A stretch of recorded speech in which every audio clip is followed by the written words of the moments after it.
At nandito naman nga kami sa aming trabaho dito sa Expo Cubao Gateway dahil syempre ay magugupit kami ng canvas ni May dahil grabe talaga yung hinatak-hatak namin at pinagkukuha na nga namin tong malaking metro na isusukat na namin at grabe ang laki na nitong rolyo ng aming canvas 100 meters at grabe sobrang laki talaga mga mare dahil kailangan namin ng 50 piraso na canvas na small at 50 piraso na malaki at 50 piraso na backing, syempre paris-parisin mo yan at saka 50 pirasong maliliit na backing.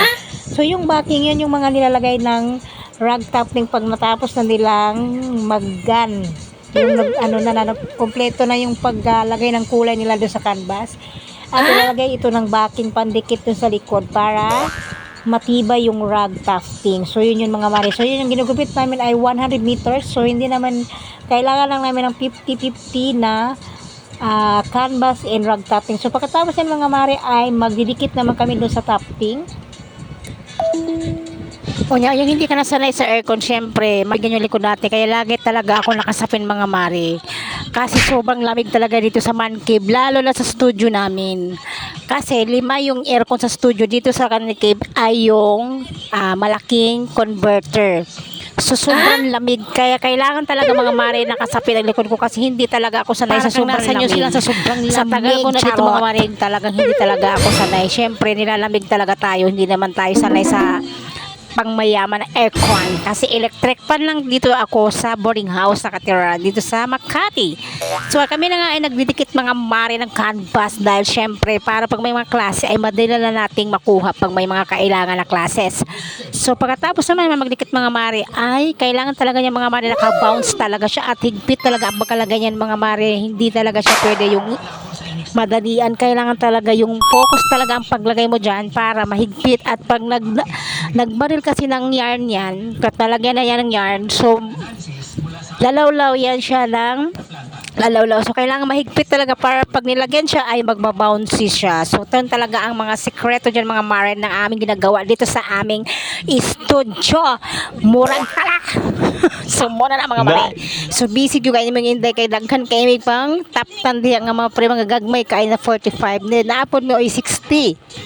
Sumugod yun na mga mare, bisi-bisihan yun na amang trabaho ka na araw-araw ganyan mga mare, ganyan talaga kami. Weekend class talaga ay marami.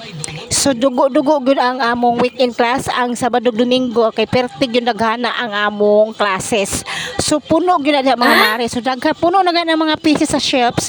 So kinahala mas smooth na pa na siya para makuha na po ng uban tapos iluto.